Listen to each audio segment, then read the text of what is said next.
I'm from Pakistan. Mm-hmm. My language is different, the mother tongue. Mm-hmm. My face looks very different. You know, whatever like close or intimate I become, everybody over there, they say to me, oh, the guy from Pakistan. For instance. For instance. And Right.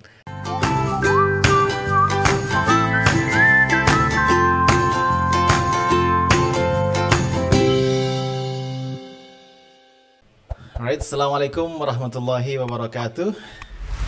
Alhamdulillah, malam hari ini setelah lama ya kita agak jeda, kita kedatangan tamu lagi, kawan baik kita dari Pakistan, dari Karachi, Pakistan yang sekarang sedang di Yogyakarta, dan kita manfaatkan untuk ngobrol di sini, kita gali ilmunya. Mudah-mudahan dia paham apa yang saya katakan ini. Oke, kita sapa dulu. Hai, Assalamualaikum, Abdul Haque Chang, right? Waalaikumsalam. How are you? I'm good.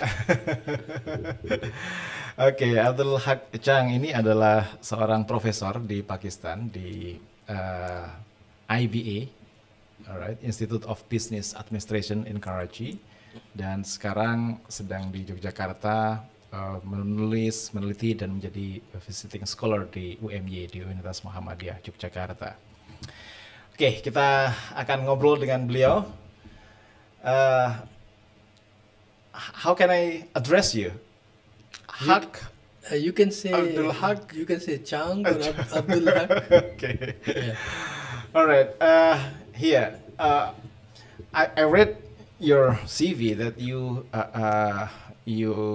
underwent your degree on public administration, and then you got scholarship from Fulbright, right? Yes. Yes. To study anthropology in the U.S. in University of Texas, Yes. Austin. Yes. Let's get started from how you become interested in the field of anthropology. What makes you jump from public administration that seems to be very, administrative oriented, political oriented, to be involved in the science of anthropology? Yeah, I think maybe in one way it was like incident. Okay. In another way, maybe this was something which was in my mind. So when I was like in high school, I wanted to be like a scientist, a nuclear scientist. Nuclear scientist. Nuclear scientist. Wow. Nuclear scientist. But somehow I was not able to get admission in engineering university. And then I went accidentally to public administration. Oh, accidentally. Accidentally, because by that time all other admissions were closed. And then suddenly, like, I heard there is admission going on. Because I didn't get admission, I was confused what to do. And suddenly I heard there is a admission in public administration. I went there just because I wanted to go to school. So I went there, and then in my, I think in the second semester there was a course. In that course, I heard like the teacher told us about anthropology, study of the man. Of the man.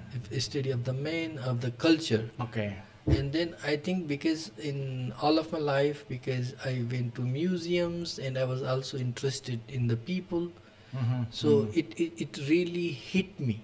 And I thought that it's very interesting. There is like something called like anthropology, which studies human beings. And then I started to try to learn. And then after a few days, I was in like Hyderabad city, Hyderabad, Sindh, and just on the street seller, there was like Introduction to Anthropology, a book. There's a book on Introduction to Anthropology. Yeah, Introduction to Anthropology, like this well-published like book from America. I forgot the name of the author, Roseberg something. which later I studied in graduate school also. So so I read it, and then actually then I pushed myself that I should go for anthropology. And then when I went to study anthropology in Islamabad, it was Okay. first time actually I realized why we are in the school.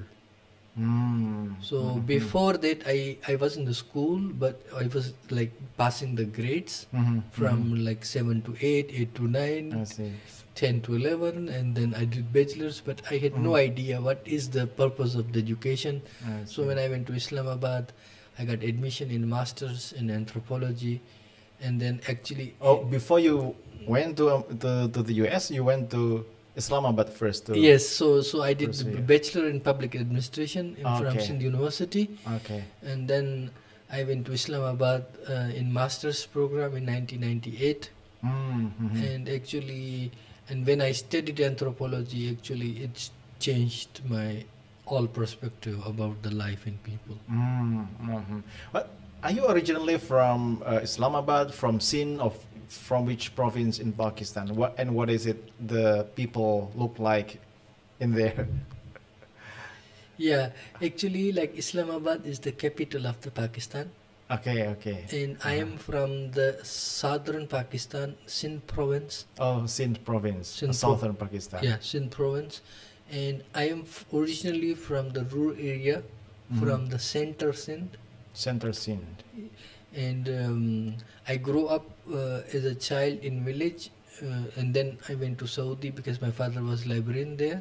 Oh, librarian in Saudi. Yeah, in King Abdulaziz University, Jeddah. He I lived there see. 22 years. I lived 7 years. And then I went to school. I left Saudi, and then I went to school in Hyderabad. And I did my undergraduate from the Jamshoro, which are Hyderabad, Jamshoro. They are twin cities. They are very close.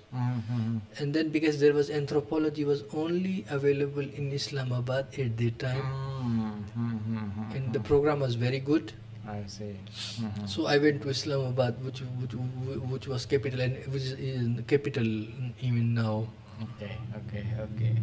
Okay. Yeah, from the field of anthropology, and then you got from Islamabad, and then went to Texas, Austin, and doing your thesis as well in the field of anthropology. What are you reading for your doctoral thesis?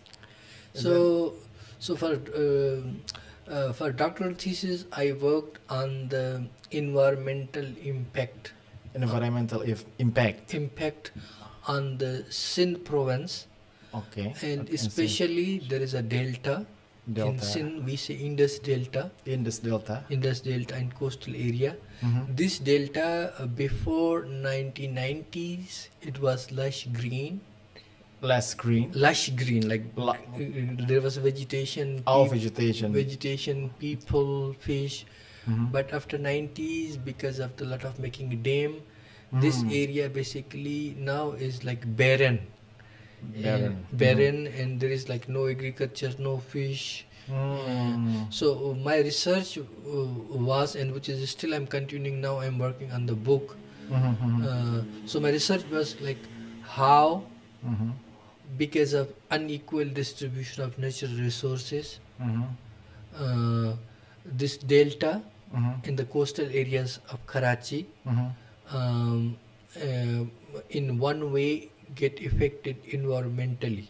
So I used a approach called political ecology. Political ecology. Yeah, political ecology is that the unequal distribution of natural resources. Unequal distribution of natural resources. Like there is ecology. Ecology is that when you study ecology as a scientist, Right. biologist or geophysicist, through the technical ways. Yeah. Political ecology is that when you see that the change in the ecology is happening because of certain politics.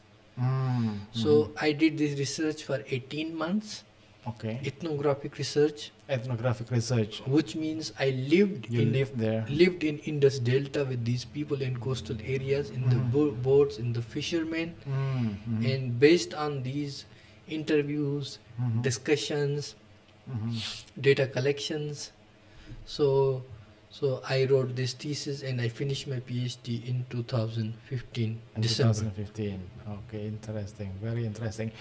What is the difference between, let's say, if it is to study the environmental impact of that one? If you study using what's so-called science, whether biology or using statistic or numbers, and when you are doing like ethnographic, what do you get differently from ethnographic work? This is very very interesting. The very interesting question. So, interesting question in a sense that a lot of people believe that the science, which has numbers, Right. digits, Digits. data, it can represent any society's information correctly. And they believe that what is this ethnography where this is coming to describe something. So one of the important difference is that there is a lot of debate in anthropology also about these numbers. Okay. So one of the problem with is that these numbers, they do not represent each and everybody in certain area. For instance, let's talk about like Indus Delta. I did ethnography because through ethnography I can go and talk with the people in detail. And more detail. More detail. Let's say I live with them. I live with them. I eat with them. I participate in their marriages. I go in their weddings. Okay. I attend their festivals. And I have much more deeper historical and critical understanding about their life. So the ethnographer, what the ethnographer do? Ethnographer is like you put salt in the water. Okay. You can taste the taste salty, but you cannot see the salt because when it goes to the water, it absorbs it. Absorb it, so you can feel it, But even you cannot see it. You cannot see it. So, ethnographer is somebody when he goes to some society, he becomes part of that society, and he tries to understand natives' perspective or local people's perspective. He tries to think how local people think about certain things. Where is problem with the numbers or digits? The scientific data is that scientific data somehow it cannot represent each and every people's emotions, diversifications. In that, for instance, if I talk about Indus Delta ecological disaster, I talk about like, for instance, somebody who has 1,000 acres of land. Okay. He was rich, and his religion was this, his home was this, and his life was so prosperous, and all these human realistic details. Okay. If I talk from the numbers, it will be just like so and so. His 100-acre land Have got certain acres of certain land. acres of land, and this income got lost, and now he is poor. I see. So I see. the numbers, they reduce the human complexities. I see. So to answer your question, that ethnography is much more complicated and it's more nuanced. Like it's see details, like the way really human society works. Ethnographer tries to put that emotions, feelings into their writing. So my work is also similar like that, where I use creative ethnography. Creative ethnography. Okay. Like I put like poetry, Okay. poetry, or I talk about poetics. Okay. Poetics, like What the function of those poetry and poetics into the narrative of your ethnography? What does it add up to the narrative? Yeah. So I can give you example. Like for instance, like I didn't knew what is the meaning of Salatiga. Okay. I didn't knew what is the meaning of Salatiga, and then I was Makam Pandanarayan. And there was poetry of Rongo Varsito about Sunan Pandanarayan. Sunan Pandanarayan, and it says about Salatiga is actually the three thieves. Three thieves. Okay. Which Sunan Pandanarayan meet. Okay. Sunan Pandanarayan, they come to steal things from him. And he said, I have nothing, you go to my wife, she has a gold. Okay. And then they steal gold from him and she gets angry. So through this Rongo Versiso poetry, I come to know that Salatiga, it means there were three thieves. Because of that, there is the name of this city. So similarly, when I use the poetry, I see. Let's say there was a poet, Shah Abdul Latif Bhitai. He was 18th century poet. He went to Indus Delta in 18th century. To Indus Delta too, yeah. In 18th century, and at that time, Indus Delta was very prosperous. So he has a poems. He described through poetic verses to describe this. Yes, like Homer describes, Homer describes about the Greek culture. He Homer. Describes, yeah. So I use the poetics to tell about history, that what looks like now a dead land. I see.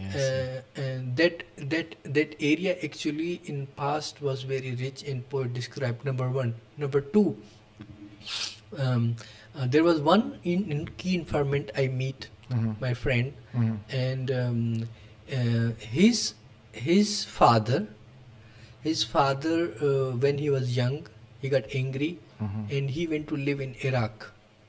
He went to live in Iraq, and he lived all of life is in Iraq in 1930s.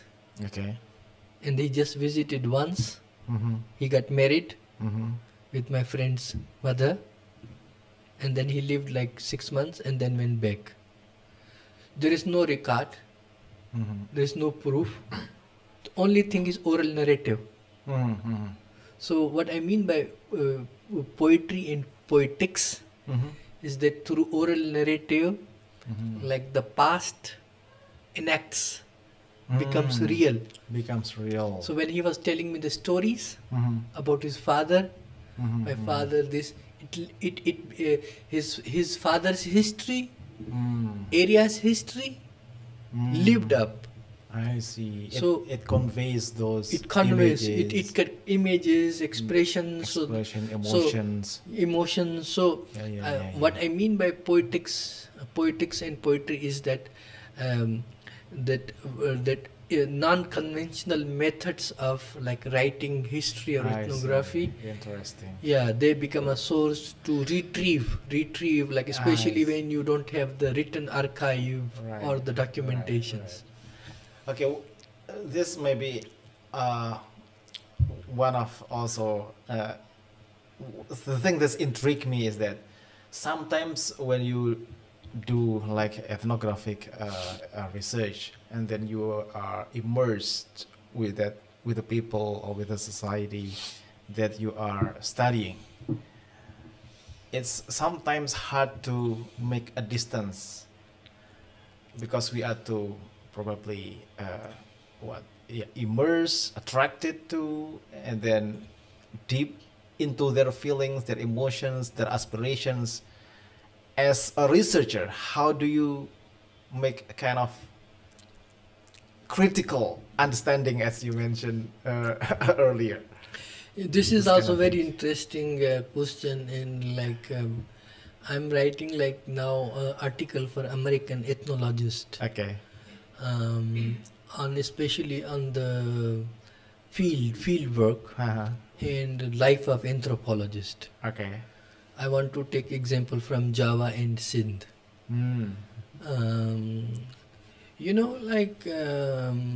That's very true that anthropologist is kind of the insider. But if we study all the books of research method, and in reality, we are still outsiders. Mm-hmm. Ethnographer is like somebody who is like, let's say, in love with someone, Mm-hmm. but then he knows he has to leave someday. I see. Like, for example, let's say, for instance, I can give you example about particularly about this, that let's say I do research on Sunan Pandanarayan's shrine in Bayat. Okay, in Bayat Klaten, right? Bayat. You know, like I'm from Pakistan. Mm-hmm. My language is different, the mother tongue. Mm-hmm. My face looks very different. You know, whatever like close or intimate I become, everybody over there, they say to me, oh, the guy from Pakistan. For instance. For instance. And Right. and like and take about example about, let's say I do research on Shah Jurag more Shah than Jurag. 30 years. More than 30 years. Oh yeah. More than 30 years. But I'm still outsider because I'm a professor. I live in Karachi sometime. I go abroad. Sometime I'm 6 months away. But those people who are from Bitsha, they are there every day because their villages are close by I see. and they come. So, Become regular. so I think this is very true that anthropologists have emotions is difficult, but if you professional ethnographer and you also know that you have to write, the moment when you write about them, actually that's the moment which differentiate you from them. From Because the local, from the local, okay. because they are actors. Mhm. Like people in the shrine of Pandanarayan, they do Tahlilan, they do the other things, but they don't write about that thing. About that thing. Like people at the shrine of Shabdati Bhitai, they are musicians, they are great. They don't write. They write, maybe they write in different way. They don't write in anthropological way. Some of them, like some of these guys, they are trying to write. But the way I write in anthropology It's totally different. is right? totally different. So that very act of writing, it also makes me different from them. And also to answer your last question is that how to maintain like the objectivity or neutrality. I think if you are ethnographer and you study some culture for 10, 15 years or 20 years or even 5, 6 years, actually you come to know, like maybe initially when you go, you orientalize them, you exotize them. Oh, make them look exotic. But culture. with the slow, with the passage of time, like Uh-huh. when it become demystified, and your understanding improves, actually that actually gives you chance to reflect that how wrong you were 6 months ago. So then after maybe 1-2 years, actually you don't even believe like what comes to you. You write on the diary, and but you critically ask, like, is it true? You try to verify. I So see. very act of like ethnography, talking with the people, it makes you even suspicious of your own ideas, and you see your work also critically. This is how you try to like self-reflection, and you correct yourself. Right. Yeah. The moment you write, you reflect on the findings, on your narratives that you got from the field. Yeah. That the start. You make distance. You make an objective assessment. Yeah, it's like you see in yourself in mirror Right. after some In a time. mirror, right. After some time, Yeah. you look All right. different. All right.